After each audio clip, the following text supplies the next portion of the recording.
자, 오늘 우리 두, 두 분밖에 안 계셔서 좀 어색하긴 한데, 예, 괜찮습니다. 하다가 또 들어오실 것 같습니다. 제가 철학책은 처음이고요. 철학책을 출간한 건 처음인데, 뭐 지금 독서 모임이나 이런 데에서 철학을 계속 이야기를 하고 있습니다. 그래서 오늘 이 내용, 좋은 삶을 살아야하는 이유, 그리고 내게 기쁨이 부족한 이유, 통제할 수 있는 일에만 최선을 다하라. 이런 내용으로, 그리고 혹시 좀 시간이 남는다면, 에세이를 쓸 때 좀 유용한 팁을 좀 제공할 예정인데, 뭐 시간이 안 될 확률이 좀 많을 것 같아요. 제가 좀 자료를 많이 준비를 해서 일단 좀 스피디하게 좀 일단 나가보겠습니다. 네. 인생의 파도 앞에 휩쓸리지 않고 나아가는 법.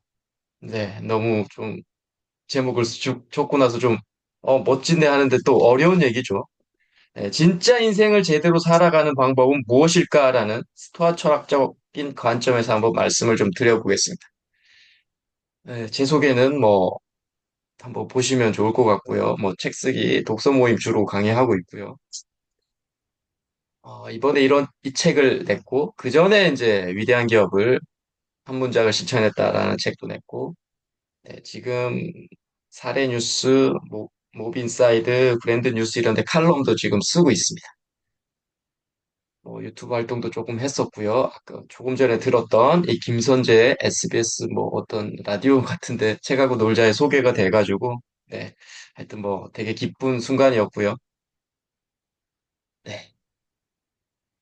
우리는 왜 이렇게 책을 읽고 퇴근 후 쉬지도 않고 이런 강의를 듣고 또 삶을 계속 고민할까요? 그 이유는 어떻게 사는 게 잘 사는가라는 질문에 답하고 싶은 거예요. 물론 왜 고민할까 하면 돈이 없어서 뭐 부를 성취하지 못했어, 뭐 권력을 얻지 못했어 이런 거지만 그 내면으로 들어가면 결국은 이거예요. 어떻게 하는 게 잘 사는 거지? 결국은 우리가 많이 들었던 왜 사는 거지? 나는 누구지? 라는 질문들과 거의 비등비등한 질문들이에요. 이 질문에 답하고 싶은 거예요, 원래는. 근데 이런 질문은 누구도 잘 안 하죠. 왜? 예, 90살 먹으신 분한테도 이 질문에도 답을 잘 못 냅니다. 원래 어려운 질문들이. 왜 사는가라고 제가 한번 지인들한테 물어보니까 보통 이런 얘기 하죠.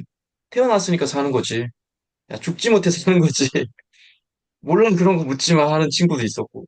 야, 애들 먹여 살리려고 사는 거지라는 친구도 있었어. 근데 제가 좀 공부를 하다 보니 사는 이유는 이거예요. 자신을 성장시키려. 그래서 제가 이런 얘기를 했어요. 야, 우리 성장하려고 사는 것 같아야 하니까 제가 좀 친한 친구가 그러더라고. 야, 금민아, 뭘 그렇게 고단하게 성장시켜? 그냥 대충 살자. 인생 짧고 이러시더라고. 누구나 대충 살고 싶어 하죠. 그게 바로 조물주 위에 몇 년 전에 되게 유행했던 건물주죠. 대충 살고 싶은 거에 대표적인 거. 일 안 해도 그냥 이렇게 세 받아서 살 수 있는 거. 요즘에는 건물주도 힘들다고 하더라고요. 그래서 돈 많은 백수가 되고 싶다라는 제 친구 지인의 딸이 중2 때 이런 얘기를 했대요. 중2가 돈 많은 백수 되고 싶다. 근데 진짜로 그러지는 않았겠죠. 그 자기 현재 그 학업에 대한 엄청난 압박감 때문에 이런 얘기를 했겠죠. 좀 슬프긴 하더라고요. 그 순간 그 얘기를 들었을 때. 그 어떤 게 사는 것이 잘 사는 것인가? 나만을 위한 노력? 내 가족만을 위한 노력은 계속 뭔가 채워지지 않는 공허함이 생기더라. 나와 타인을 위한 노력만이 자존감을 높이더라. 나 잘났어라는 생각만으로 자존감은 절대 높아지지 않죠. 나 잘났어 한다고 높아지지 않더라. 나와 타인을 위한 노력이 가미되어야만 우린 자존감이 높아집니다. 그래서 자리이타라고 합니다. 나를 이롭게 해서 주변을 이롭게 하는. 내가 이로, 내가 이롭게 되려면 우선 내가 성장이 돼야 돼요. 내가 성장하지 못했는데 주변을 이롭게 한다? 그럴 수가 없어요. 내가 성장해야만 주변을 이롭게 해줘요. 그래서 성장을 시켜야 되죠, 자기. 왜? 그래야 자존감 높은 삶을 살 수 있기 때문이죠. 이나모리 가조라고 교세라 창업주께서 이런 얘기를 하셨어요. 이분은 뭐 경영의 신으로 불립니다. 제 위대한 기업을 한 문장을 실천했다에 나왔던 분이고, 제가 그 책을 쓰면서 이런 분들을 너무 존경하게 됐죠. 인생의 의미란 뭐냐라고 하면서 이분이 이런 얘기를 합니다. 죽음을 맞이할 때, 태어날 때 가지고 있던 영혼보다 조금이라도 더 아름다운 혼이 되어 새로운 여행을 떠나기 위해서입니다. 내가 태어날 때 가지고 있던 영혼의 그 맑은 영혼보다 더 맑게 해서 죽으면 된다라는 거. 결국 성장시켜야 된다는 얘기겠죠. 네. 그리고 테드 CEO라고 18분짜리 강연하는 미국 대표적인 플랫폼. 이걸 따라한 게 우리나라 세바시잖아요. 15분짜리 플랫폼. 그분도 이런 얘기를 하죠. 삶이란 자신보다 중요하고 거대한 아이디어에 대해 고민할 때 가치가 생긴다. 자기애가 아닌 인류애를 고민할 때 가치가 생긴다는 거예요. 인류애. 인류애는 이타를 말하는 거죠. 아까 말씀드린 것처럼. 나만을 위한 고민에서는 가치가 안 생기더라는 거예요. 이 얘기를 잠깐 하겠습니다. 인생에서 누구나 한 번의 각성의 순간을 맞습니다. 우리 선생님들도 아마 인생의 고단함을 다 한 번씩은 겪으셨을 거라고 저는 생각해. 저도 한 번 겪었는데 그 얘기를 짧게 한번 제가 아직 좀 많이 알려져 있지 않아서 이 얘기를 좀 해드려야 조금 신뢰하는 걸 많이 겪었기 때문에 한번 말씀을 좀 드리겠습니다. 저는 회계학을 전공했어요.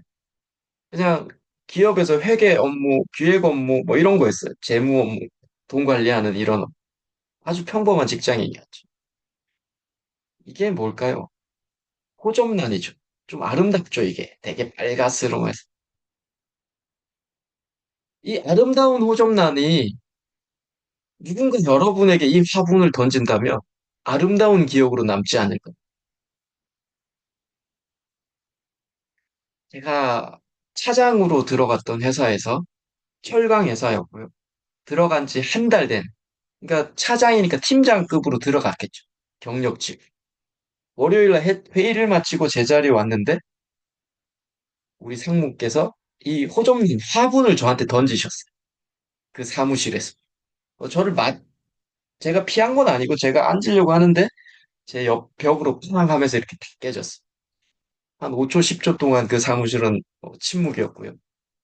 조금 있다가 제 옆에 있던 여직원께서 이렇게 빗자루로 이걸 저 담았고 저는 순간적으로 그냥 가방을 싸고 나갔어요. 주차장으로. 그 사람한테 뭔가 대응도 한번 못하고 왜 그러냐라는 이야기도 못하고 주차장으로 한참 가다 보니 그 회사에서 한 5년 다녔던 품질부서 팀장께서 쫓아왔어요. 아, 우리 상무님이 원래 성격이 좀 괄괄하시다. 정강민 팀장님, 가서 일합시다 하더라고요. 그래서 제가, 아니, 뭘 잘못했으면 말씀을 하시든지 하지. 이렇게 이거 화분을 던지는 건 제가 도저히 어떻게 지금 할지를 못하겠다 하면서 그냥 시동을 켜고 나왔어요. 한 달 된 회사였기 때문에. 근데 나오는데 제가 딱 두 가지 생각이 들었어요. 내가 그 상무한테 아무런 대응도 한번 못하고 도망치다시피 나온 저 자신의 찌질함. 그리고 앞으로 내가 더 이상 회사 일을 못하겠다, 다른 회사도 못 가겠다고 하는 그런 엄청난 두려움, 노숙자가 될 수도 있겠다라는 두려움. 그 두 가지 감정이 완전히 저를 엄습했어요. 너무 힘들더라고. 그 차를 뭐 집으로 들어가기 민망하잖아요. 월요일 날 아침 한 10시쯤, 11시쯤 됐는데. 그래서 어디 공원에 세워서 한 두세 시간을 멍하니 있었던 것 같아요. 이제 더 이상 뭘 어떻게 해야 되나에 대한 두려움 때문에. 어떻게 살아야 되냐에 대한 두려움 때문에. 화분 사건 전에도 저는 되게 좀 반복된 퇴직과 이직이 있었어요. 그래서 제 아는 친구는 저한테, 야, 정강민, 너 좀 조직 부적응자, 사회 부적응자 아니냐, 이런 얘기까지 됐어요. 술자리 할 때. 제가 좀 어떤 직장을 옮기면 그 친구들한테, 야, 소주 한 잔 사줘라, 뭐 이런 얘기해서 예전에 좀 위안도 받고 싶어 했는데, 한 친구가, 야, 너의 명함이 내 지갑에 너무 많아, 강민아. 너 왜 그렇게 적응을 못하니 하면서, 그래서 막 좀 싸웠던 기억이 나요. 야, 직장 나오는 게 뭐 범죄는 아니잖아. 막 이런 식으로 제가 막 싸웠던 기억이 나고요. 그래서 내가 누구이고, 내가 좋아하는 일은 어떤 거, 이런 거 물으려고 뭐 하잖아요, 책에서. 근데 이런 고상한 질문을 할 여유가 없었어요, 저. 하나였어요. 직장 생활 한 곳에서 좀 오래 하면 좋겠다. 누구나 다 이렇게 하는데 왜 난 못하지? 라는. 화분 사건을 또 이렇게 해석하죠. 그들에게 또 당했다. 근데 정답은 어떻게 보면 제가 고통을 이끌어내지 않았을까라는. 주변 지인들은 더한 상사도 견뎌내더라는. 술자리 하면서 친구들한테 이런 이런 상사가 너무 좀 또라이 같지 않냐 하면 이 정도면 천사지. 내가 지금 모시고 있는 상사는 더 터프해 막 이런 얘기 약간 오버해서라도 많이 말하잖아. 여하튼 그 품질부서 팀장은 그런 상무한테 5년 동안 그래도 그게 있었던 거 보면 아, 진짜 조직 부적응자인가? 라는 생각도 좀 했어요. 그 부적응의 원인을 끊임없이 외부에서 찾죠. 그러니까 회사는 항상 이상했고 제 직속 상사는 항상 또라이였어. 제가 생각할 때. 근데 제 마음 깊은 곳에는 꿈틀대는 생각이 있었어요. 아, 좀 내가 무능력한 거 아닌가? 네, 관계적인 무능력 확실히 있었고 어떤 기업을 옮겼을 때 초반에 뭔가 퍼포먼스를 못 보여주면 되게 위축되는 스타일이었어. 그것도 무능력이죠, 결국.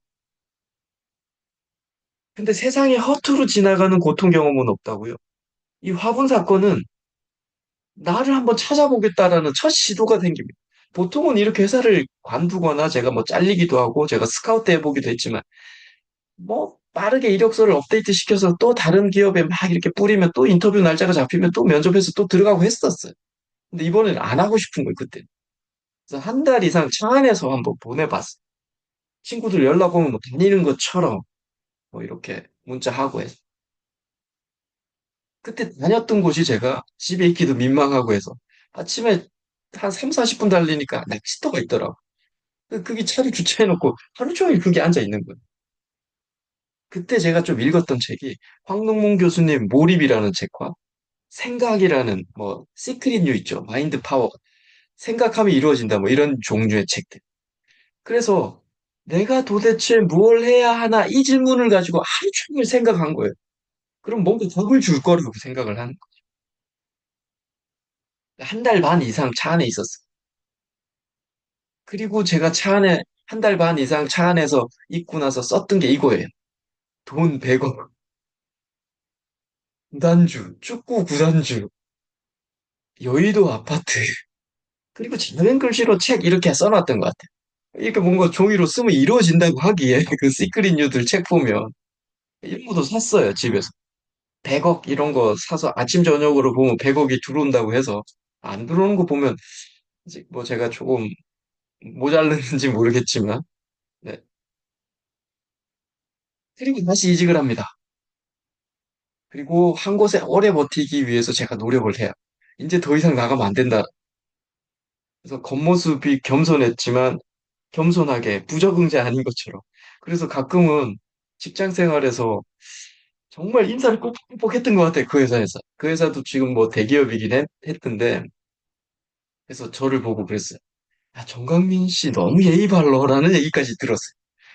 조직에서 그렇게까지 예의 안 바라도 되는데 여기 오래 있어야 된다 생각하고 정말 인사를 많이 했던 기억이 나요.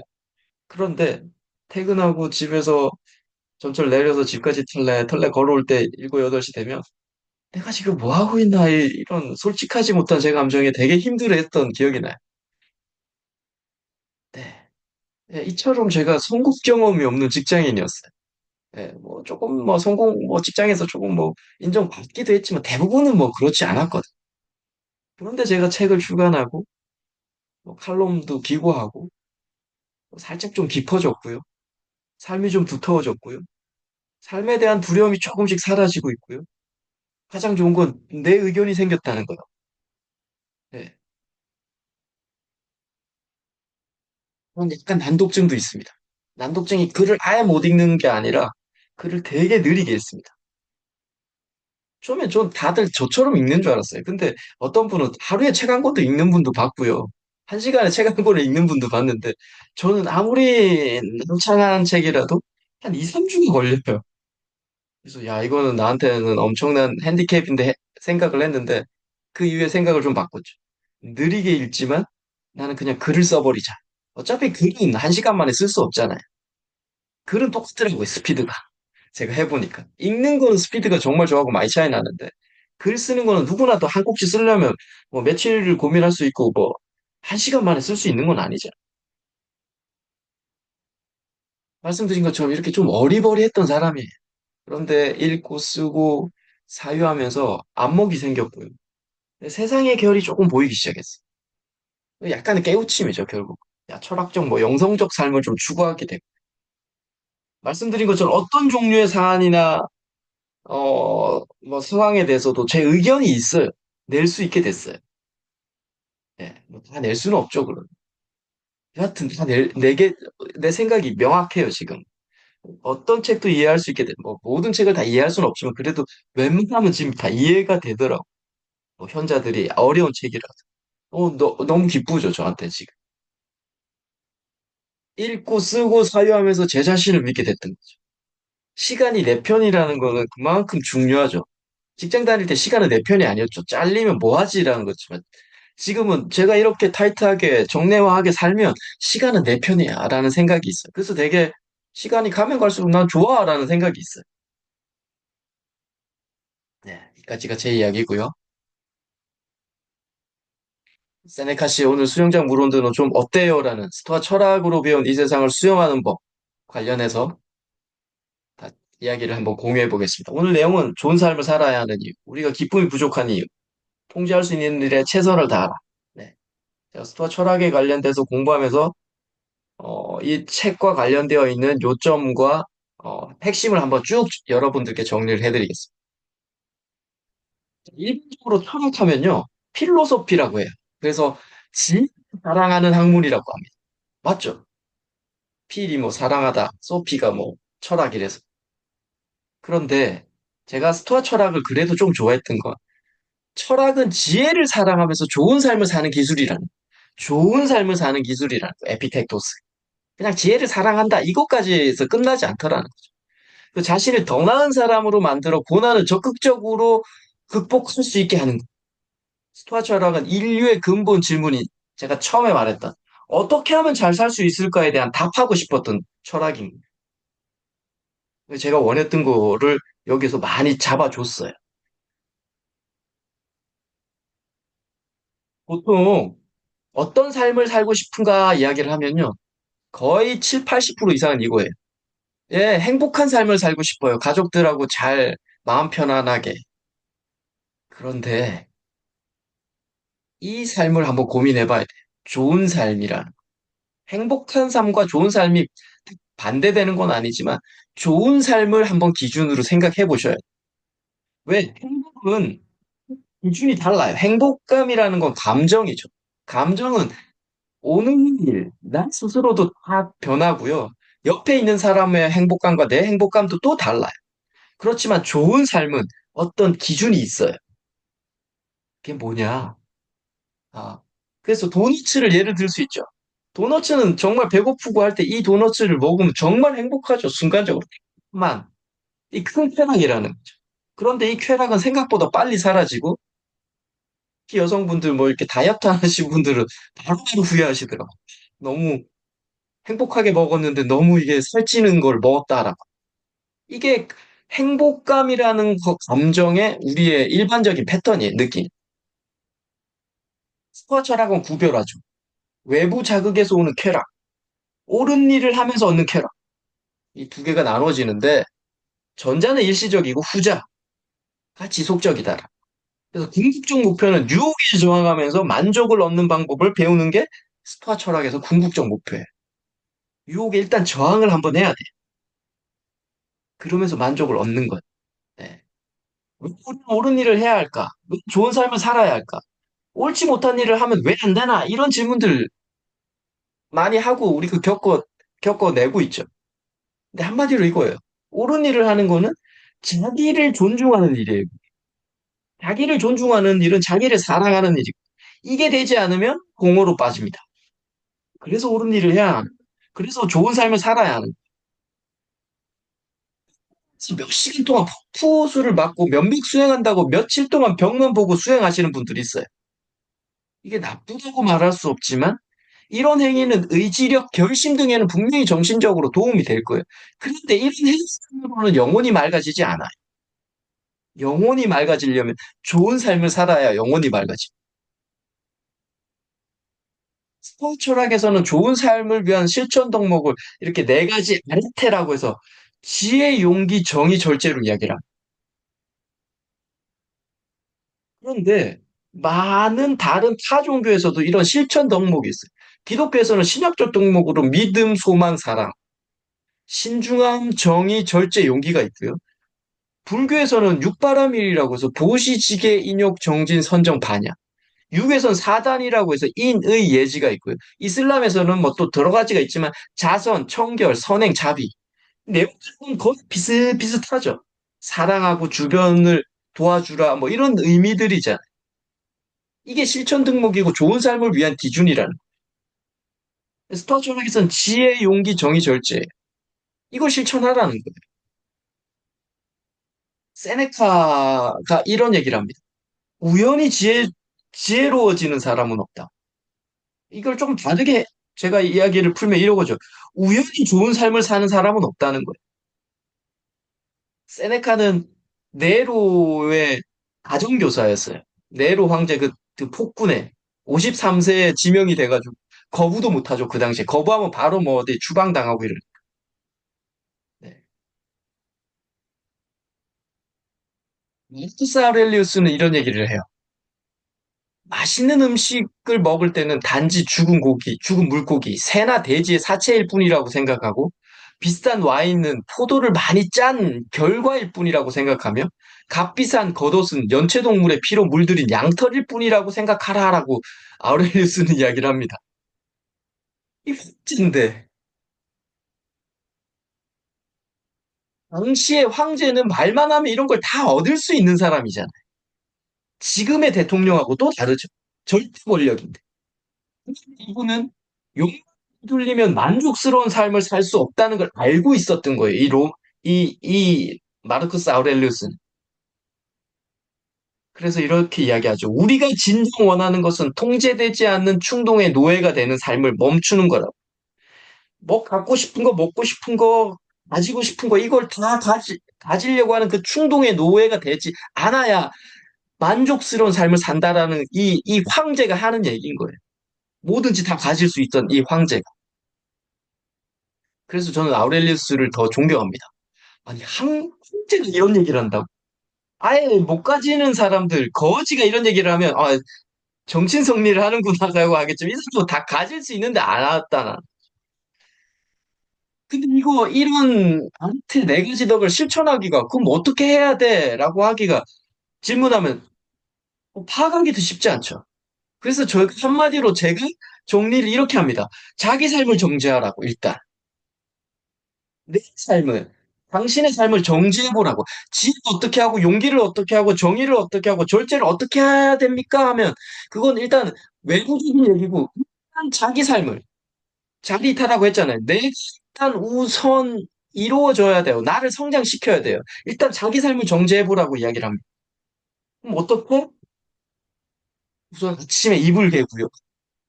매일 10분씩 운동하고요. 한 페이지씩 읽고요. 5줄 글 써보는. 뭐 제가 그냥 한번 써본 거예요. 이 아침에 이불 개고는 조던 피터슨 교수께서 어떤 젊은이가 제가 좋아하는 일을 정말 찾고 싶은데 교수님 저는 못 찾겠어요. 어떻게 하면 좋을까요? 하니까 이 교수가 이 얘기를 하시더라고요. 아침에 이불부터 개고 정규 시간에 운동하고 정규 시간에 뭐 이렇게 딱딱딱 네 삶을 한번 정제시켜봐. 그래서 6개월, 1년, 2년을 살아봐. 그러면 네가 원하는 거 찾을 확률이 되게 높아져라고 이야기를 하더라고요. 아, 충분히 공감이 되더라고요. 그냥 내가 좋아하는 게 멍하니 생각한다고 나오는 게 아니잖아요.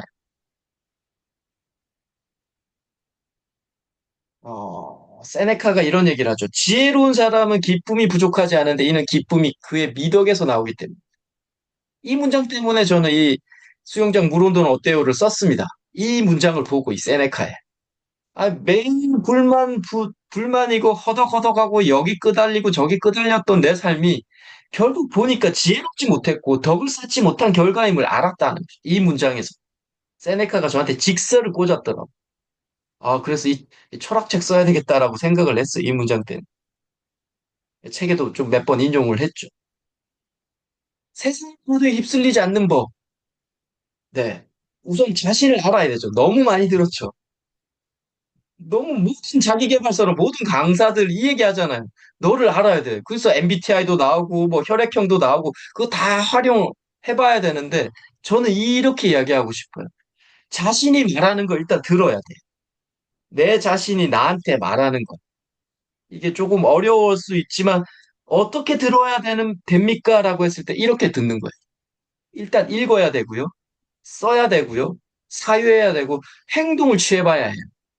이게 자신이 말하는 것을 듣는 행위예요.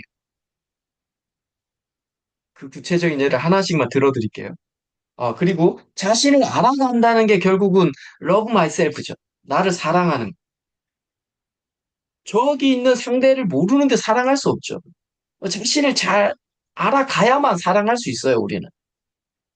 예. 왜 읽어야 되냐? 자신을 알아가는데 읽다 보면 자신에게 말을 거는 문장이 있어요. 말을 건다는 건 뭐냐면 내 가슴으로 들어오는 말이에요. 내 기억 속에 채워진 문장. 기억하고 싶은 문장. 그런 게 있잖아요. 문장을 보다 보면. 모든 문장이 다 그렇지 않잖아. 이건 너무 좋은데라는.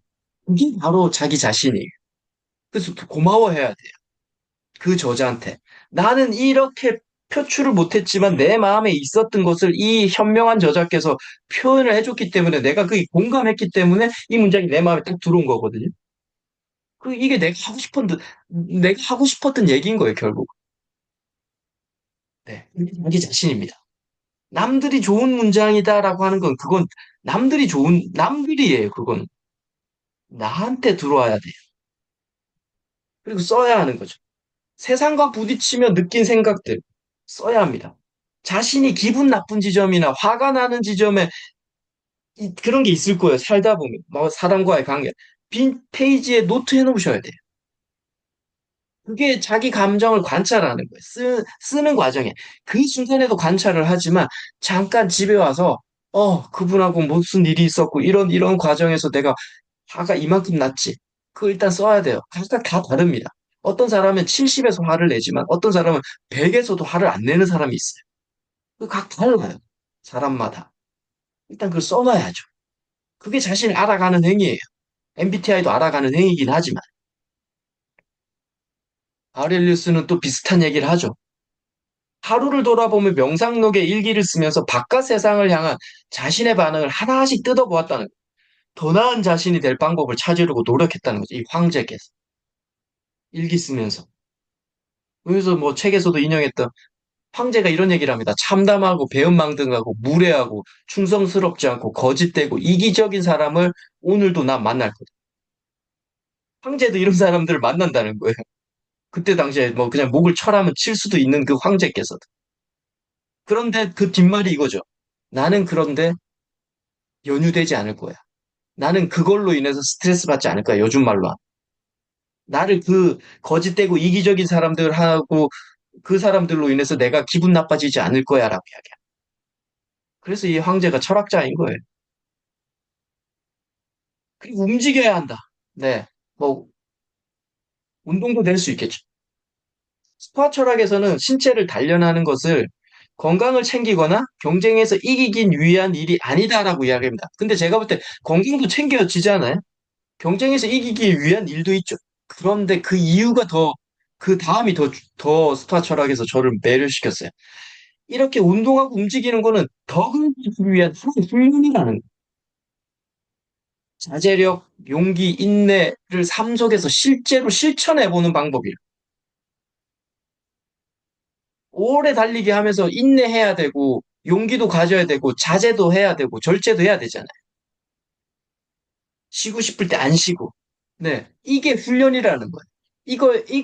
이게 덕을 기르기 위한 훈련이라는 거예요. 그래서 운동이 정말 중요하다고 이야기를 합니다. 네, 덕을 기르기 위한, 정말 한 시간 만에 덕을 기르기 위한 훈련을 할 수 있는 거기 때문에. 그리고 몰입해야 한다라는 거. 뭐 사유해야 한다라는 말과 비슷하긴 하죠. 조금 걔는 다른데, 스토아 철학에서는 프로소케라고 이야기합니다. 주의를 집중하는 거. 몰입, 집중하고 같은 말이고요. 불교에서 마음챙김, 마인드풀리스, 명상과 또 비슷한 게 아니라 같은 말이에요.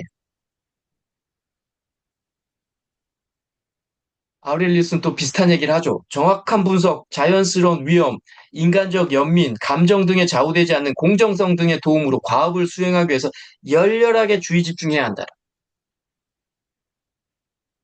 더 깊은 뜻은 자아의 주의를 기울이며 현재에 집중하는 걸 말하는 거예요. 이게 식센트 미하이가 썼던 몰입과 같은 개념, 몰입의 이 얘기가 그대로 나와요. 그러니까 프로소케하고 같은 의미인 거예요. 자신을 알아가는 행위예요, 이런 게.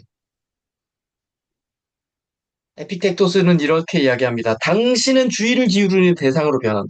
그렇죠. 우리가 주의를 기울이면 기울일수록 글을 계속 쓰고 싶은 사람은 계속 그 글 쓰는 거에 주의를 기울일수록 그 대상으로 변해가고 있는 거예요. 시간이 지나면 지날수록. 우린 자동 조종 장치 안에서 삶의 상당 부분을 보낸다. 네.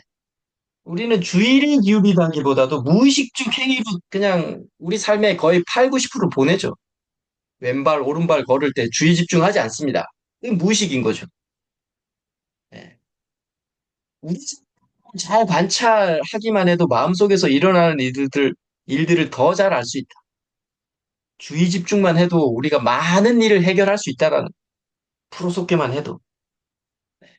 그래서 프로소케 세 가지 있죠. 네. 주의를 집중하면 생각과 행동이 개선되고 진정한 목표를 향해 나아간다. 그렇지 않으면 되게 충동적으로만 이야기가 된다는 거죠. 뭔가 에고적 욕망으로 하게 된다는 거죠. 근데 이렇게 주의를 집중하면 한 번 걸러진다는 거예요. 아, 이건 좀 아니지 하면서. 네. 그리고 과거의 기억이나 미래에 대한 두려움으로 인한 감정적 고통을 상당히 피할 수 있다는 거예요. 역경을 견디는 데 도움이 되죠. 왜? 현재에 집중하는 거예요. 주의 집중이나 몰입이나 플로우 이런 거는. 지금 여기에 집중하는 거예요. 지금 내 앞에 있는 대상에 또는 아니면 내 호흡에.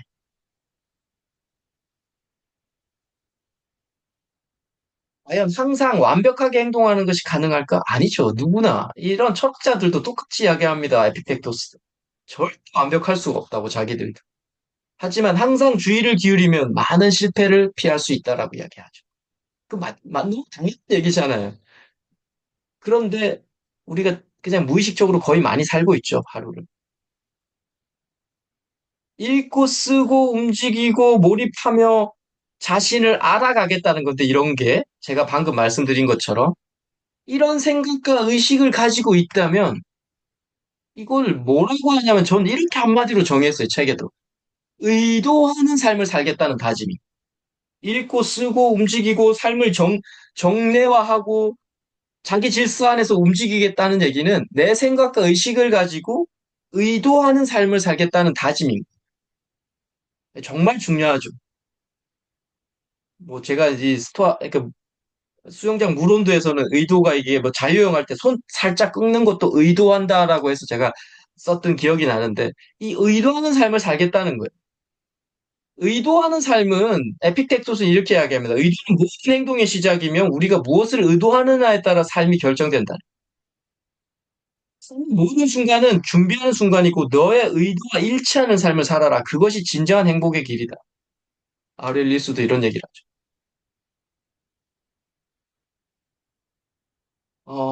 의도를 약간 다른 말로 표현하면 의식적 삶이죠. 아까 말했던. 그리고 무의식적 삶이 있어요. 비행기 자동 조종 장치로 하면 비행기가 우리 대부분 자동 조종 장치로 간대잖아요. 파일럿이 운전하는 게 아니라. 그런데 의도나 의식적 삶은 파일럿이 조종하는 걸 의도하는 거죠. 의식하는 거죠. 그래서 어떤 분은 유튜브 볼 때도 검색하시래요. 알고리즘으로 뜨는 걸 보지 말래. 의도하시라는 거예요, 스스로. 그 작은 거 하나에서. 검색해서 보라고 하더라. 그게 의도하는 삶의 시작이다라고 하면서 충분히 공감이 되더라. 우리 대부분 무의식적으로 살아요. 특히 남자분들은 술 먹고 집에 올 때 무의식적으로 오죠. 기억도 없는데 잘 집은 찾아옵니다. 그게 무의식이죠. 이제 우리한테 몸에 딱 습관화된. 근데 아침에 오면 뭐 기억도 안 나죠. 그게 무의식적 삶이죠. 우리는 한 7, 80% 이상은 무의식적 삶으로 보내요. 근데 당연히 이렇게 해야 돼요. 그렇지 않게 모든 걸 다 의식해버리면 너무나 피곤하죠. 우리 뇌를 다 써야 되니까. 그런데 의식적 삶을 많이 많이 많이 할수록 우리 점점 깨어나게 되죠. 왜? 현재에 집중하기 때문에. 그래서 자신의 모든 행위를 의도 의식한다면 깨달은 이들, 현자들, 철학자들이 말하는 현재를 살라는 의미, 지금을 살라는 의미. 지금의 의도와 현재를 의식하라는 말은 우리는 현재를 의식하지 않으면요, 과거의 후회와 미래의 불안으로 들어가요. 거의 부정으로 날아갑니다.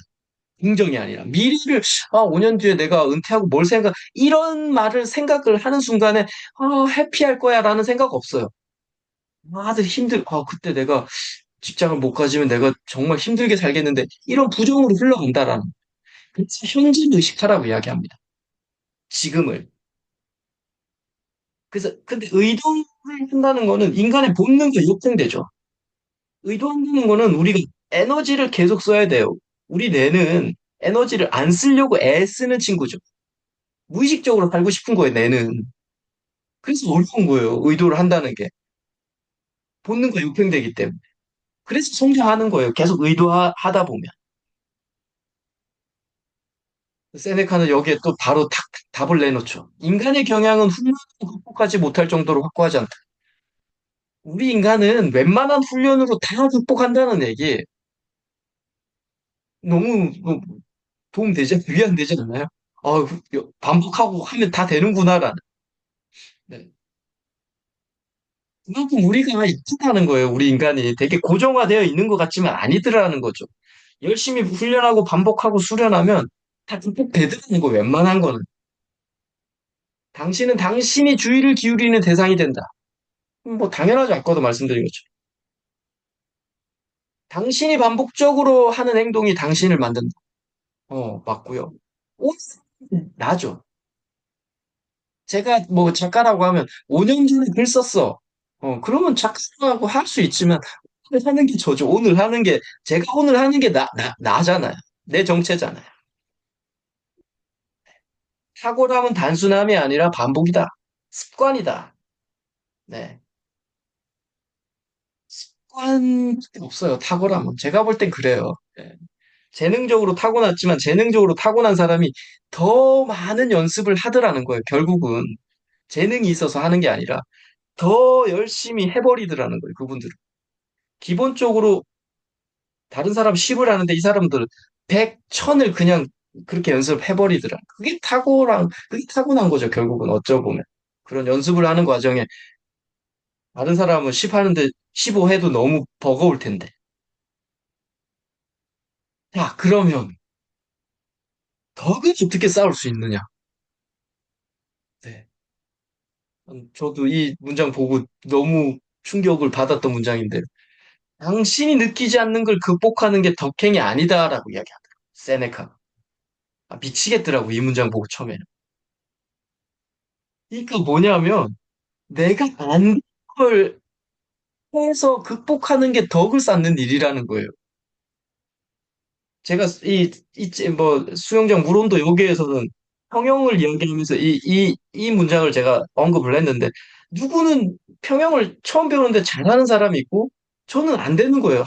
뭐, 아무리 저어도 10cm도 못 나아가는 거예요. 그래서, 쟤는 잘 나가는데 저거 왜 안 되지? 뭐, 맨날 며칠을 지나도 안 되더라고. 그러면서 이 문장을 발견한, 내가 이게 안 돼. 극복하는 게 내가 덕을 쌓는 일이구나. 똑같이 했는데 저분은 잘 돼. 그분은 덕을 쌓는 일이 아니야. 그냥 그분 잘하는 거예요, 그거를. 그래서 뭐냐? 네, 어려운 걸 극복하는 게 덕을 쌓는 일이에요, 결국은.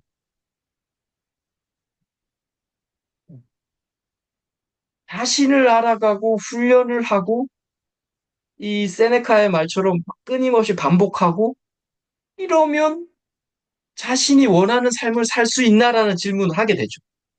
그래, 너희들 말하는 것처럼 4대 아레테 덕을 내가 열심히 훈련하고 아타락시아 평정도 훈련하고 해서 그러면 내가 원하는 삶을 살 수 있니? 라고 질문을 던졌을 때 이렇게 나오는 거죠.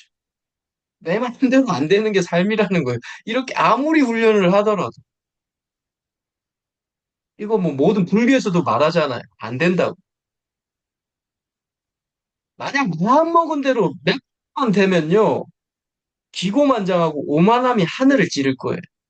저도 많이 느끼죠. 뭔가 뭔 일이 한 번, 두 번만 잘 돼도 저도 모르게 좀 뭔가 힘이 들어가요. 그걸 인지하는 저도 다들 똑같다는 거죠. 결국은 현자들이나 일반 범부들이 오만이 찌른다는. 그래서 권력, 부, 명예들을 잡는 순간에 자신의 약점이 빠르게 드러납니다. 그래서 우리가 보통은 야, 저 친구가 돈 벌더만 변했어가 아니라 그분은 원래 그거였는데 돈이 없을 때는 자신의 그 기질이나 성향이 안 드러났을 뿐이에요. 부자유스럽게. 근데 돈이나 권력을 잡았을 때 되게 자유롭기 때문에 자기 기질이 드러난 거예요. 약점이 드러나 버린 거죠. 그 뭐 갑질 이런 것들이 다 이런 것들이죠. 그래서 스토아 철학에서 핵심은 이거예요. 통제할 수 없는 것과 통제 가능한 것을 구분하는 거. 네, 이게 스토아 철학의 핵심이라고 저는 이야기하고 싶어요. 내가 통제할 수 없는 것, 타인의 말과 행동. 내가 할 수 있는 건 타인의 말에 대한 나의 태도. 할 수 없는 것, 타인이 나를 어떻게 생각하는지. 우리가 통제할 수 없죠. 그 타인은 나를 어떻게라도 생각할 수 있죠. 통제할 수 있는 건 내가 타인을 어떻게 대할 것인지. 쭉쭉쭉쭉. 뭐 노력의 결과. 노력 열심히 했는데 결과물이 안 나와. 통제할 수 없는 거예요. 그런데 내가 통제할 수 있는 건 그 노력의 과정을 통제할 수 있죠. 그리고 내가 태어나고 자란 환경도 제가 통제할 수 없어요. 근데 내가 통제할 수 있는 건 그 환경에 대한 나의 태도, 긍정적인 태도는 통제할 수 있죠. 한마디로 에피텍토스, 이렇게 이야기합니다. 통제할 수 있는 것은 오로지 인식과 행동뿐이라. 그 외 것은 모두 통제할 수 없다. 너의 동기, 인식, 생각만, 행동만 통제할 수 있지. 다른 건 노라고 생각하라. 이걸 구분할 수 있고 이것대로 행동할 수 있으면 현자죠.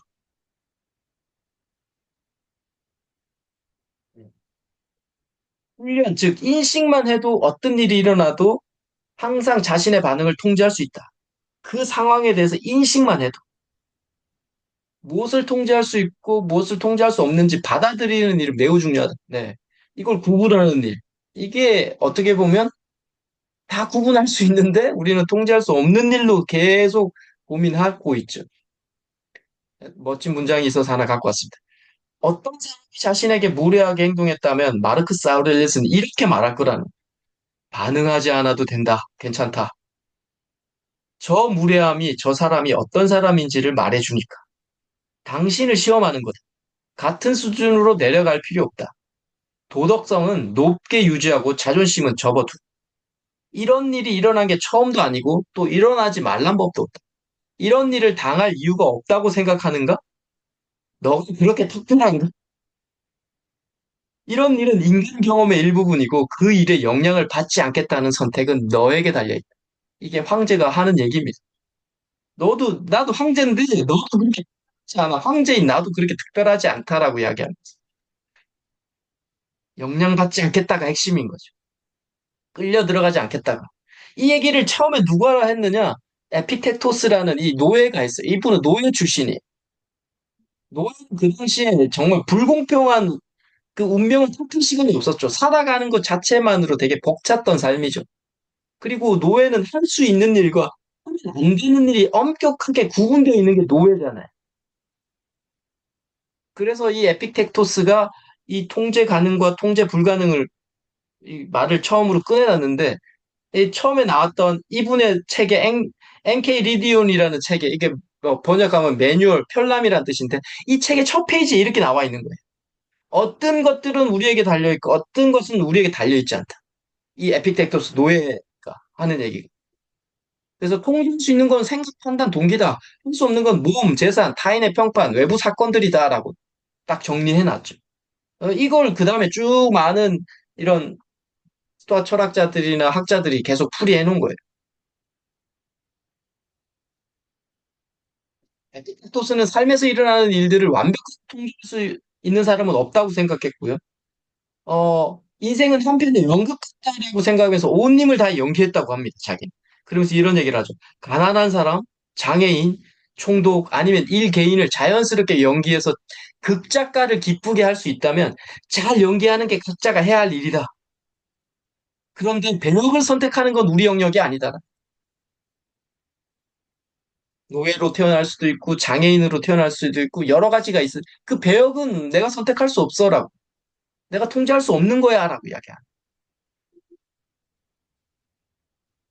형제들은 큰 키를 손했어요. 스토아 철학이 제가 좋은 게 이런 거예요. 근데 작은 키를 경멸하지 않았어. 건강기를 바랐지만 건강이 나빠져도 견뎌냈어요. 이게 스토아 철학이 아까 그 라디오에서도 말했던 쿨한 증세죠. 어, 최선을, 이 현상계에서 최선을 우리가 원한다. 근데 그걸 못 가졌을 때, 그걸 가지고 있다 잃어버렸을 때도 나는 담담히 받아들이겠다. 참 어려운 얘기긴 한데, 여하튼 이게 스토아 철학의 핵심이에요. 왜? 건강이 나빠지는 건 어쩔 수 없죠. 키가 작은 거 내가 통제할 수 없는 거라는 거죠.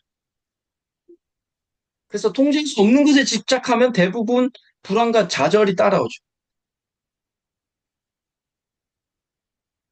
미국 신학자 라인 홀튼 니보가 말했던 평온을 비는 기도는 뭐 모든 많은 책에서 언급이 되고 있죠. 이 내용은. 주여 제가 바꿀 수 없는 걸 받아들일 수 있는 평온함을 주시고 제가 할 수 있는 걸 바꿀 수 있는 용기와 그 둘의 차이를 분별할 수 있는 지혜를 주소서. 이분이 뭐 스토아 철학을 공부했는지 모르겠지만 이게 똑같은 거죠. 통제할 수 있는 것과 없는 것을 구별하고 할 수 있는 것에 최선을 다하고 할 수 없는 것은 담담히 받아들이라. 이 얘기를 이렇게 좀 뭐 멋지게 써놓은 거죠. 와, 그럼 담담히 받아들이자라는 얘기에 제가 조금만 더 연결시켜 보면 이게 이제 아모르 파티죠. 니체가 말했었던 네, 자신의 엄혹한 운명을 받아들여라. 아니, 사랑해버려라라는 얘기. 까미의 시치프스 신화에 나오는 이 시치프스가 이 바위를 상 정상까지 계속 밀어 올리잖아요. 뭐 신의 신비를 좀 건드려서 올라가자마자 바위는 또 굴러 떨어지죠. 이 일을 죽지도 않고 그냥 영원히 해야 한다라는 거죠. 이 운명을 받아들일 수 있겠냐라는 거예요. 이게 뭐 요즘 우리 이 현대 삶에서 어떤 직장인이나 우리가 생활하는 거하고 비슷하다라고 까미는 이야기를 하고 있는데 여하튼 사랑할 수 있을까라는 생각이 들죠. 근데 좀 어떤 해석에서 보니까 이 시치프스가 산에 바위를 굴려 올려놓고 그 순간에는 미소 지었다고 하더라. 또 내려와서 또 굴려서 근육이 찢어지는 고통을 견뎌내겠지만 여하튼 받아들였다라는 거죠. 내 운명을 사랑한다라는 거죠. 제가 이 얘기를 보면서 어떤 유튜버에 헬스 트레이너 하시다가 하반신 마비된 유튜버를 몇 번 봤어요. 정말 헬스 트레이너 하셨으니까 몸이 얼마나 멋있었겠어요. 근데 뭐 다이빙을 잘못해가지고 경추를 다쳐가지고 하반신이 마비되면서 몇 년 지나면서 완전히 몸이 그냥 그때하고는 근육 쫙 빠지고 그렇게 되잖아요. 그 보면서 정말 이런 분한테 네 운명을 사랑하라고 말할 수 있을까라는 생각을 하게 되더라고. 자, 그런데 세네카는 이렇게 이야기합니다.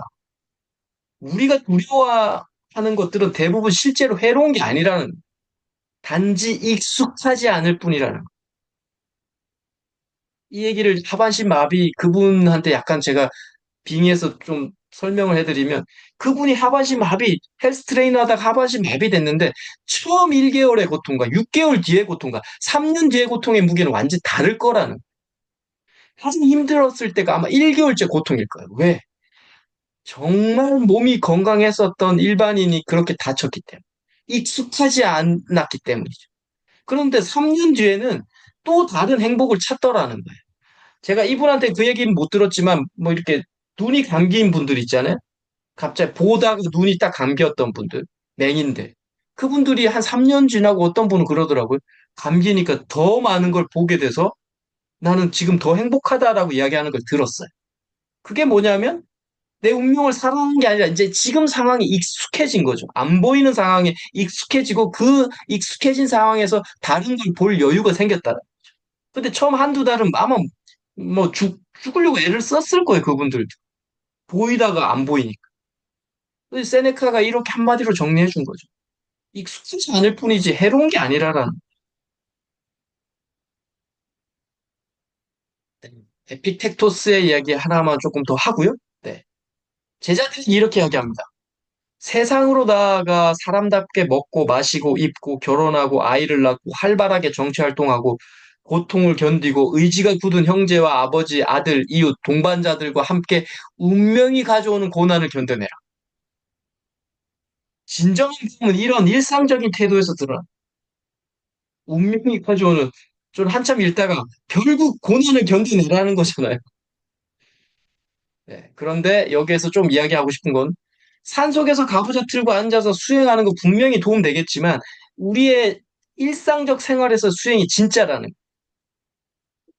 이렇게 삶을 살아가는 과정에서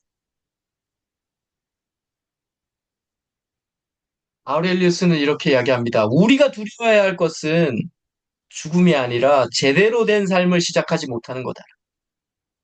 저도 의문이 생겼어요. 제대로 된 삶은 뭘 어떻게 해야 되는 거지? 이런 것 같아요. 집착하는 대신 습관에 집중하고 먼 미래 결과 같은 건 덜 생각하고 즉시 해야 할 행동에 더 많이 생각하는. 그리고 믿어겠다 행동하는. 그리고 타인의 의견으로 자신을 제한하지 않는 거.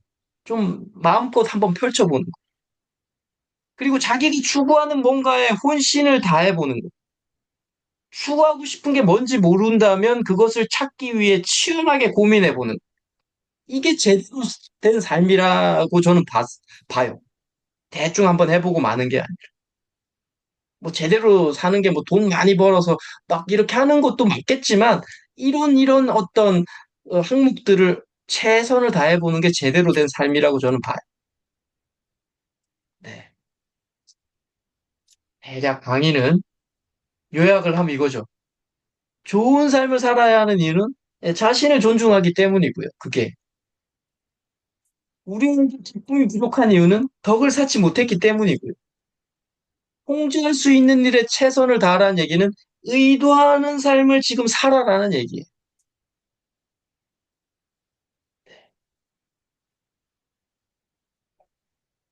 세상의 파도에 휩쓸리지 않고 나아가는 법은 자기 삶을 의도하고 그리고 지속하라는 거예요.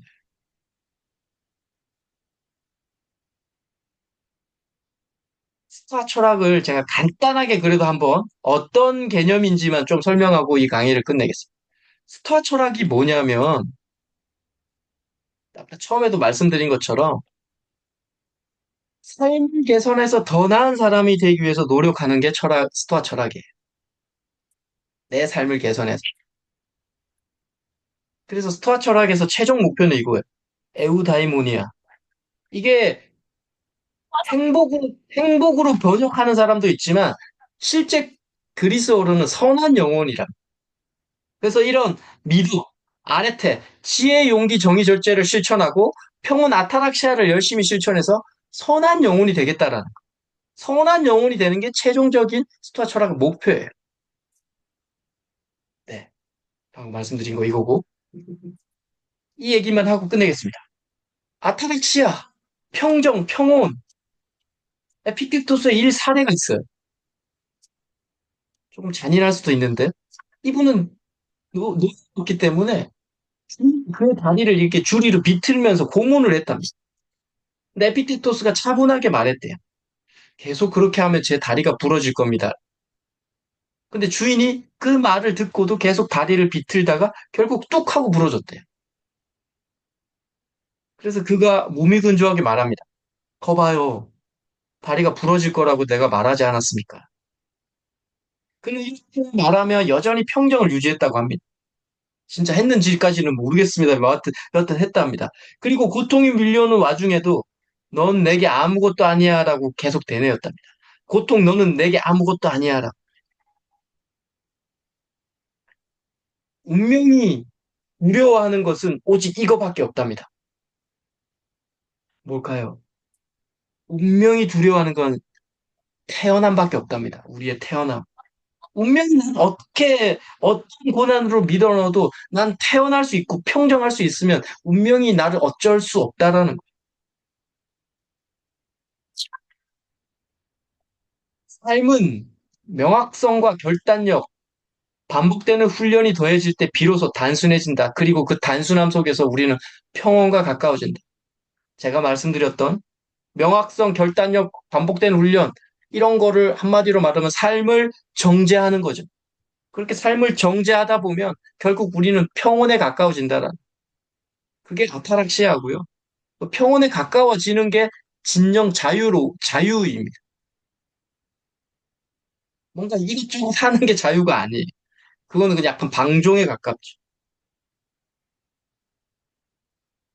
에피크테토스는 평생 다리를 절었고요. 하지만 어떤 시련도 그를 무너뜨릴 수 없다면서 이런 얘기를 합니다. 절뚝거림이 다리엔 장애가 될지언정 내 의지까지 절뚝거리게 하지 못한다라.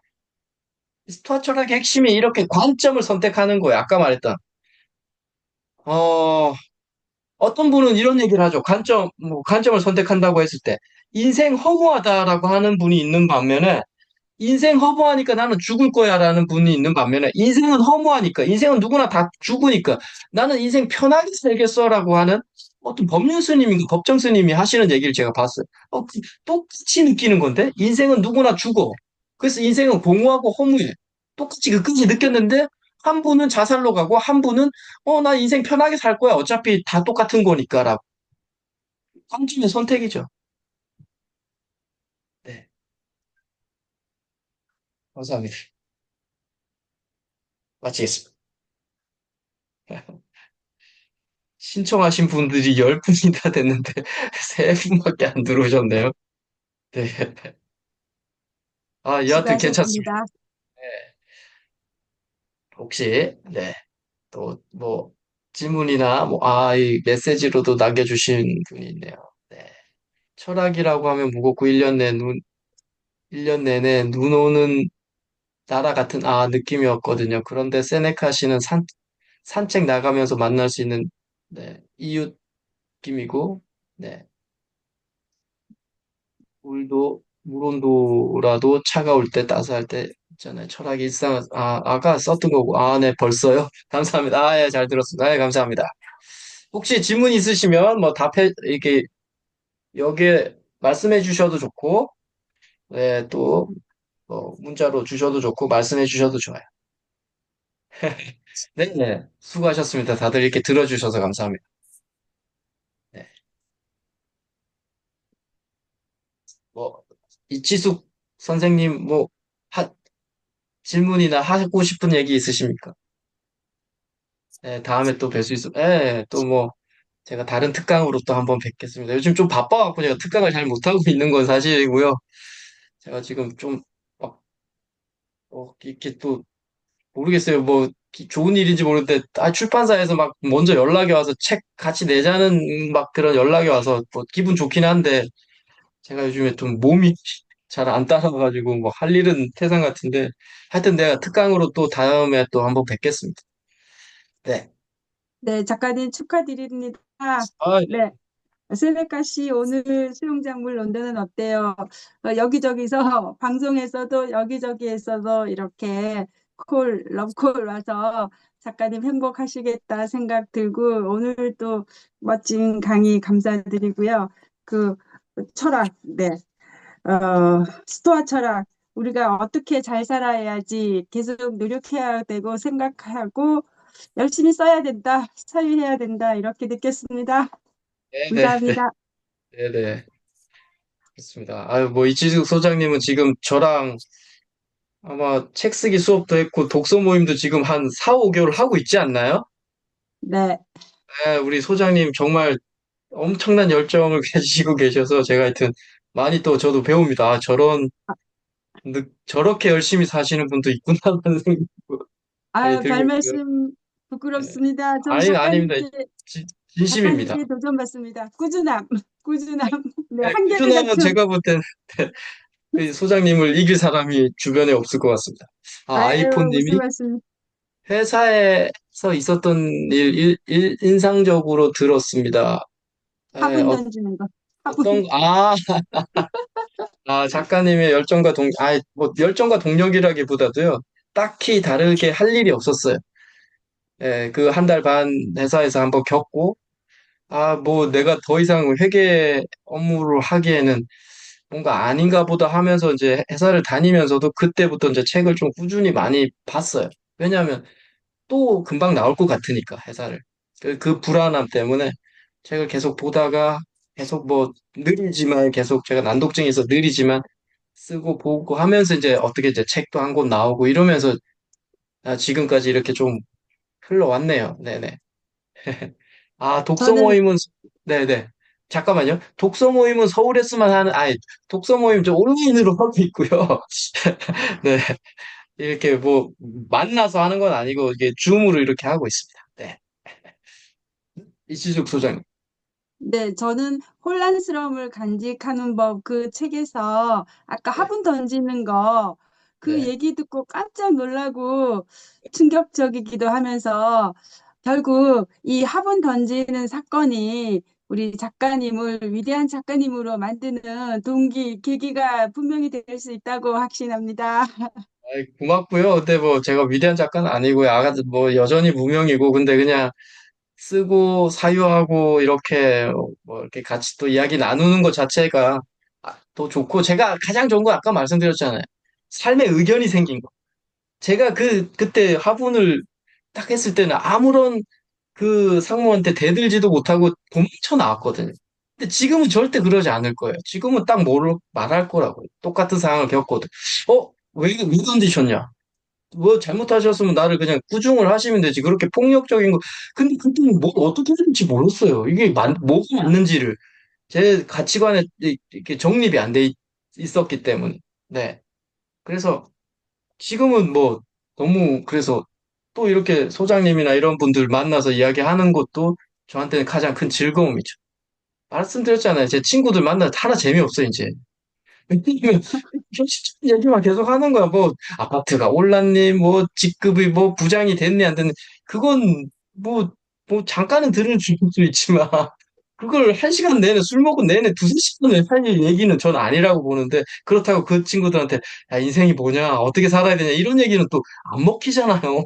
그런 얘기하면 막 술잔 날라오잖아. 야 그만해 조용해 이렇게 되잖아요.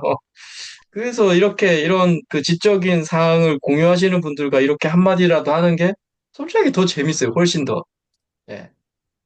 그래서 저는 이런, 작가님께서 저는 작가님께서 스토아 철학 우리가 철학을 하는 이유가 목표가 또 그 성장하는 거라고 하셨는데 작가님께서 무한 도전, 무한 성장하셔서 그 화분 던진 그분 그분이 나중에 분명히 무릎 꿇고 사과할 거라고 믿습니다. 사과는 막 그분은 그분은 아예 저를 잊어버리셨을 것 같고요. 근데 뭐 사과 받을 그것도 아니고 그냥 지금은 뭐 그냥 뭐 시간이 꽤 지났기 때문에 그냥 감사할 것까지는 아닌데 아 그런 일이 있었네. 그래도 내 글에 한 꼭지를 장식해줬네. 이런 거 있잖아요. 그 사건으로 인해서 제가 글에 한 꼭지를 썼잖아요. 좀 특이한, 저 나름대로는 특이한 사건이었으니까. 저는 개인적으로 몇 번 말씀드렸지만, 인생에 뭐 굴곡을 많이 겪지 않았어요. 뭐 직장 옮긴 거 이런 건 겪었지만, 다른 뭐 이렇게 저하고 이야기하시는 분들 막 정말 엄청난 힘듦을 많이 겪었는데, 저는 그런 게 없었던 것 같아요. 그래서 그런 사건 하나하나가 소중해요. 왜? 저는 나름대로 그게 고난이었기 때문에. 예, 글 쓰게 되면 그렇게 돼요. 아, 이거 뭔가 하나 겪어야지 내가 또 글을 하나 쓰는데. 그게 기쁨을 겪어서 글을 쓰는 건 아니거든요. 보통은 약간의 불편함이나 좀 특이한 고통이나 이런 걸 겪어야 글을 좀 쓰게 되거든요. 그건 뭐 거의 글은, 그래서 책은 슬프예요. 책은 기쁨으로 써지는 책은 우리는 읽지도 않을 거예요. 네, 대부분 책은 슬픔이에요. 제 마음속에 유명 작가이십니다. 네, 감사합니다. 네. 뭐, 한마디만 더 드릴까요? 그, 에세이를 아까 말씀드린 것처럼, 에세이를 이렇게 쓸 때, 제가 이제, 어, 수영을 배우는 과정에 에세이를 썼는데 스토아 철학하고 연결시킨 거죠. 근데 제가 어떻게 썼냐면, 이렇게 썼습니다. 수영이라는 좀 특이한 종목을 배우는데, 저한테는 매일매일 일기를 썼어요. 매일매일. 근데 그때 일기를 쓰는 과정에서는 스토아 철학을 연결시키지 못했어요. 연결시킬 여유도 없었고, 일단 하루하루 배웠던 거 쓰고, 일기 써고, 오늘 뭐 배웠다, 이런 걸 계속 써 나가는 거예요. 그래서 그게 수영을 한 뭐 2년 정도 계속 쓰는 과정에 있었다가, 아, 이거 이제 내가 그런 과정에 스토아 철학을 공부를 하게 됐는데, 아까 말했던, 뭐, 네가 기쁨이 부족한 거, 네가 덕이 모자라는 거야. 이런 문장을 보고, 아, 미치겠더라고요. 아, 이거 나한테 하는 얘기네. 그러니까 그런 문장을 보면서 스토아 철학, 아, 이거 내가 수화 철학하고 내가 지금 쓰고 있는 일기 이 수영하고 한번 연결시켜 봐야 되겠다. 그래서 처음에 썼던 날부터 처음에 내용이 있을 거든요. 제가 일기 오늘 처음이다. 뭐 제 책 보면 뭐 5시 몇 분에 일어나고 이게 뭔 시츄에이션이 새벽반을 끊었으니까 그 글과 가장 어울리는 스토아 철학의 문장은 뭘까? 그 스토아 철학책을 계속 뒤져보는 거죠. 몇 번씩 그래도 봤으니까. 그러면서, 아, 맞아. 이 문장하고 내가 썼던 이 일기랑 스토아 철학의 자의 이 문장은 좀 비슷하게 연결시킬 수 있겠다. 그러면 그 몇 개씩 갖고 오는. 그렇게 해서 하나 한 꼭지 한 꼭지씩 완성시킨 거예요. 그래서 이렇게 에세이가 탄생한 거예요. 그냥 제 일기만 썼으면 출판사가 저한테 돈 주면서 내주지 않았을 거예요. 종강님 작가, 유명하지도 않은데 네 일기를 누가 쳐다보니? 근데 이런 공식적으로 스토아 철학이나 이런 그 객관적인 어떤 소재가 딱 있으니까 출판사도 이거는 괜찮네라고 생각하셔서 저한테 또 계약금도 주고 인쇄도 주고 하면서 책을 내게 된 거잖아요. 그래서 제가 수업에서도 책 쓰기 수업에서도 계속 말씀드리는 게 소재가 그만큼 중요한 거예요. 소재가 중요하다는 게 핵심 뭐냐? 객관적인 소재가 있어야 되는 거예요. 저는 스토아 철학 갖고 온 거예요. 수정이랑 거. 수영은 어떻게 보면 일기죠. 그런데 조금 더 독자층을 제가 조금 공략해 보려고, 스토아 철학을 갖고 오면 독자 고민하는 게 보다도 저는 일단 출판사가 좋아하게 그거 생각하거든요. 제가 제 돈 내고 책을 내고 싶지는 않으니까. 출판사가 이건 좋아할 수 있겠다. 그래서 철학을 끌고 온 거죠, 스토아 철학. 네. 그러니까 우리 선생님들이 관심 분야가 있으면, 나는 성경을 많이 봐. 그럼 성경 끌고 오는 거예요. 나는 뭐 예를 들면 저기 쇼펜하우어를 좋아해. 쇼펜을 끌고 오는 거예요. 자기 일기에. 그래야 객관화 됐기 때문에 그때 출판사가 이렇게 동의가 됩니다. 고개를 끄덕끄덕 해요. 근데 또 많은 책들이 에세이 같은 경우는 어, 일, 그 수영에 관련 에세이라고 했을 때 대부분 그냥 대부분이에요. 오늘 평형을 뭘 배웠다, 자유형을 뭘 배웠다. 그런 책들이 99%예요. 그런데 제가 철학을 녹여내니까 출판사에서 좋아하는 거죠. 일기뿐만 아니라 좀 철학이 가미됐다. 그걸 제가 알겠더라는 거죠. 예. 그래서 여러분들도 책을 쓰실 때 뭔가 객관을 들고 와야 된다라는 거 항상 좀 염두에 두시면 책을 읽거나 쓰거나 할 때 분명히 도움이 되실 거라고 생각을 합니다. 감사합니다. 혹시 한 가지나 더 질문 있으면 받고 한두 가지, 예, 오늘 종료하겠습니다. 편안하게 어떤 질문이든 해주셔도 좋고요. 또 지금 뭐 이론도 많지 않으니까 개인적인 질문 해주셔도 제가 뭐 혹시 글 쓰고 있는데 이걸 어떻게 지금 이걸 써야 되냐 이런 질문 해주셔도 지금 제가 바로 지금 인원이 많지 않으니까 답해 드릴 수 있어요. 네. 요즘 어떤 책을, 예. 요즘도 계속 그 독서 모임 우리 저희 소장님하고 하고 있어서 스토아 철학 계속 읽고 있고요.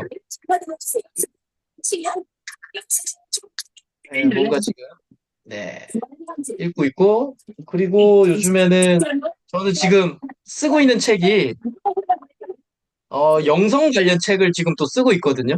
예. 뭐 이게 죽음 너머라든지 약간 환생 뭐 이런 거 쓰고 있어서 그런 책은 매일 꾸준히 보고 있습니다. 예, 계속 또 한 꼭지씩 일주일에 쓰려고 또 애 쓰고 있고요. 예. 그리고 뭐 개인적으로 또 어떤 회장님 뭐 이게 글을 또 같이 쓰고 있어서 그분의 어떤 삶 그리고 또 소설도 지금 또 한 편 쓰고 있고요. 네. 지금 문제는 그래서 되게 쓰고 있는 게 많은데 그러니까 허탈한 거예요. 뭐 그 깊지는 않은 것 같은 거예요.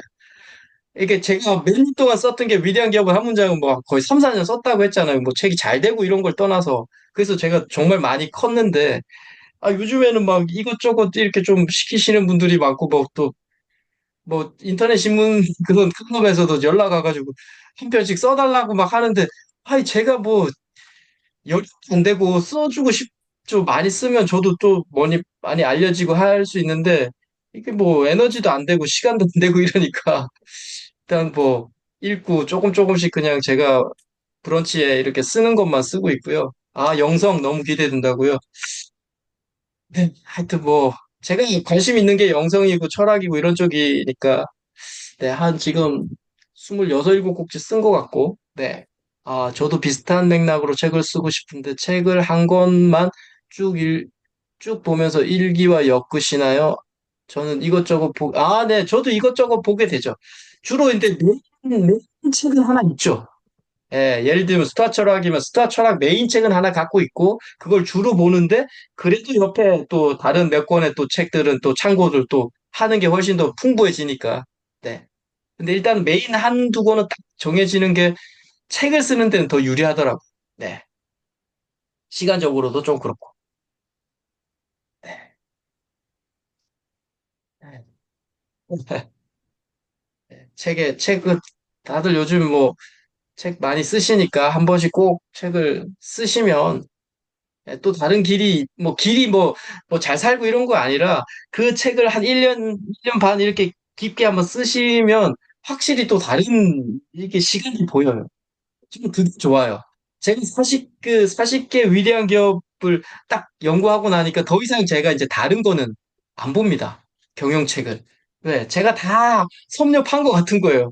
세계에서 가장 잘 나가는 기업 40개를 제가 공부해봤는데, 뭐 내가 뭘 또 다른 걸 공부해? 이런 좀 약간 좀 오만함도 있는데, 여하튼 한 3, 4년을 그렇게 공부하고 나니까, 아, 대략 경영은 이렇게 했겠구나라는 게 보여요. 그래서 그게 좋아요.